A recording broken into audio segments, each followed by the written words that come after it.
lagi dalam mata kuliah penelitian pendidikan sejarah. Dan pada pertemuan kali ini kita akan membahas tentang konsep penelitian itu sendiri. Penelitian itu merupakan proses pengumpulan dan analisis data yang dilakukan secara sistematis dan logis untuk mencapai tujuan tertentu. Nah, mengapa perlu penelitian? Hal tersebut terjadi karena pengetahuan manusia memang sangat terbatas, sehingga banyak hal menimbulkan keraguan dan pertanyaan. Manusia memiliki curiosity. Apa itu? Rasa keingintahuan. Ditandai dengan mereka biasa bertanya, melakukan pengamatan, pelajari dokumen, membaca, dan melakukan penelitian. Manusia selalu dihadapkan pada masalah yang membutuhkan penyelesaian. Nah, banyak hal yang harus diselesaikan, tetapi kita lihat dari sejak awal manusia itu menemukan masalah, maka ada berbagai ragam cara memecahkan masalahnya. Antara lain dilakukan dengan cara tradisional turun-temurun, sudah menjadi suatu kebiasaan. Jadi misalnya orang menyelesaikan radio yang mati dengan cara menggoncang-goncang radio tersebut atau memukul-mukul pinggir TV gitu ya, agar TV-nya berfungsi dengan baik. Kenapa? Kalau ditanya, karena sudah biasa. Atau secara dogmatis. Nah, orang menyelesaikan masalah dengan berdasarkan dogma agama, masyarakat ataupun hukum. Atau melalui intuisi. Jadi ada satu kebiasaan yang sehingga kebiasaan tersebut menjadi semacam insting gitu ya, dekat-dekat ke insting gitu. Ketika menyelesaikan satu masalah, biasanya ini sangat tajam intuisinya itu adalah para politikus atau para pelaku bisnis gitu. Itu intuisinya kuat sekali. Atau secara emosional, jadi menyelesaikan masalah dengan cara melibatkan emosi begitu ya, apakah marah ataupun dengan cara yang sangat dekat dengan perasaan gitu. Ada cara yang lain lagi adalah dengan cara trial and error, nyoba-nyoba gitu ya, salah coba gitu. Nah, yang paling dapat dipertanggungjawabkan hasilnya adalah melalui penelitian. Nah, manusia juga kenapa melakukan penelitian? Karena manusia selalu merasa tidak puas dengan apa yang telah dicapainya. Hari ini dia bisa menemukan bahwa makanan ditaburi garam, ternyata asin, enak. Lain waktu, bosan nih rasa asin seperti ini. Bagaimana kalau asinnya ditambah? Ternyata jadi tidak enak begitu. Atau ternyata malah jadi awet makanannya. Contoh ikan asin gitu ya, seperti itu. Tapi terus saja ada inovasi-inovasi orang karena orang ingin memecahkan ketidakpuasannya itu. Oke. Nah, kenapa penelitian itu menjadi satu cara pemecahan masalah yang paling bisa dipertanggungjawabkan? Kenapa? Karena pencarian ilmiah ini memiliki pola. Nah, kita bagi dua menjadi pencarian ilmiah atau scientific inquiry dan pencarian berpola disiplin inquiry. Apa yang disebut pencarian ilmiah? Yaitu menemukan pengetahuan dengan menggunakan metode yang diorganisasi secara sistematis, mengumpulkan, menganalisis, menginterpretasi data. Nah, kalau sedangkan pencarian berpola yaitu prosedur pencarian dengan menggunakan cara dan sistematika tertentu dengan penjelasan dan alasan yang kuat sesuai dengan disiplin ilmunya. Nah, ini yang ciri-ciri yang berikut ini menunjukkan betapa kuatnya karakteristik penelitian.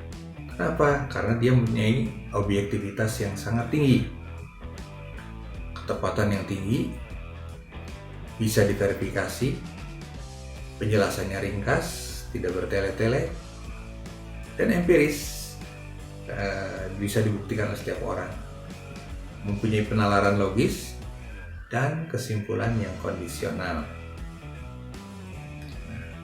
Sekarang bagaimana cara atau langkah-langkah penelitian itu sendiri? Pertama, identifikasi masalah. merumuskan dan membatasi masalah. Jadi kita ketika menemukan banyak masalah ternyata bisa kita kerucutkan gitu ya menjadi lebih terbatas gitu. Setelah kita batasi, tentu langkah selanjutnya adalah studi kepustakaan, memperkuat apa yang menjadi keingintahuan kita, lalu merumuskan hipotesis atau dugaan sementara, atau mungkin langsung ke pertanyaan penelitian. Setelah itu menetapkan desainnya dan menentukan juga metode penelitiannya.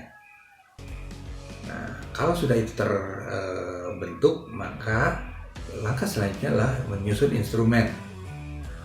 Setelah mendapatkan instrumen, untuk apa? Untuk mengumpulkan data. Maka langkah berikutnya adalah mengumpulkan data. Setelah data didapat, maka kita lakukan analisis data, lalu interpretasi temuan, kesimpulan, dan rekomendasi. Nah, kalau kita lihat jenis-jenis penelitian itu bisa kita lihat berdasarkan berbagai variasi gitu ya. Ada yang berdasarkan pendekatan, itu membedakannya adalah penelitian kuantitatif dan kualitatif. Berdasarkan fungsi, kita bisa membedakan menjadi penelitian dasar, penelitian terapan, dan penelitian evaluatif. Kalau berdasarkan tujuan, kita bisa melihat adanya penelitian deskriptif, prediktif, informatif, dan eksplanatif. Sekarang kita bicarakan tentang perbedaan kuantitatif kualitatif. Penelitian kuantitatif itu berpijak pada tradisi positivistik, sedangkan kualitatif berpijak pada konsep naturalistik. Penelitian kuantitatif memiliki dimensi kebenaran tunggal, yang terbatas, fixed gitu ya. Sedangkan penelitian kualitatif, kenyataan berdimensi jamak, jadi kebenaran itu lebih dari satu. Dan dia merupakan holistik, kesatuan utuh, dan sangat rentan perubahan serta terbuka. Penelitian kuantitatif itu peneliti dengan objek itu terlepas, harus ada jarak. Penelitian dari luar dengan alat pengukuran standar dan objektif. Sedangkan pada penelitian kualitatif, peneliti dengan objek berinteraksi sangat intens ya. Peneliti di luar dan di dalam, lalu peneliti sebagai instrumen itu sendiri, dan menggunakan judgement yang cenderung subjektivitas. Penelitian kuantitatif, setting penelitiannya itu buatan, lepas dari tempat dan waktu. Jadi kalau di ilmu alam itu lebih ke laboratorium gitu ya. Sedangkan kualitatif, setting penelitiannya alamiah, naturalistik ya, terkait dengan tempat dan waktu. Sangat tergantung tempat dan waktu. Untuk kuantitatif, analisisnya dilakukan dengan cara statistik. Sedangkan kualitatif, analisisnya subjektif, intuitif, dan rasional. Hasil penelitian pada kuantitatif itu berupa inferensi, generalisasi, dan prediksi. Nah, sedangkan pada kualitatif, itu hasil penelitian berupa deskripsi, interpretasi, tentatif, dan situasional. Nah, kita sekarang melihat perbedaan penelitian dasar, terapan, dan evaluatif. Aspek perbedaannya kalau bidang penelitian pada bidang penelitian dasar, penelitiannya di bidang fisik, perilaku, dan sosial. Kalau penelitian terapan, bidang penelitiannya di bidang aplikasi seperti kedokteran, rekayasa, dan pendidikan. Sedangkan penelitian evaluatif, bidang penelitiannya berdasarkan pelaksanaan berbagai program pada berbagai institusi. Dari segi tujuan, penelitian dasar tujuannya adalah menguji teori, menentukan hubungan empiris antar fenomena, menegakkan generalisasi. Sedangkan pada penelitian terapan tujuannya adalah untuk menguji kegunaan teori, kegunaannya ya, menentukan hubungan empiris dan generalisasi. Untuk penelitian evaluatif, tujuannya adalah untuk mengukur manfaat dan kelayakan program. Penelitian dasar dari segi generalisasi itu memiliki abstrak dan umum. Sedangkan penelitian terapan umum, terbatas, dan dalam satu bidang saja. Untuk penelitian evaluatif, generalisasinya itu spesifik dalam aspek tertentu. Nah, dari segi penggunaan hasil, penelitian dasar memperluas pengetahuan ilmiah dan prinsip-prinsip dasar meningkatkan metodologi. Sedangkan penelitian terapan menambah pengetahuan dalam bidang tertentu, meningkatkan metodologi dalam bidang tertentu.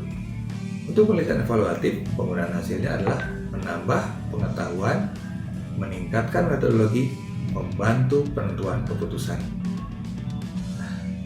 Demikian untuk pertemuan kali ini. Billahi taufiq wal hidayah. Assalamualaikum warahmatullahi wabarakatuh.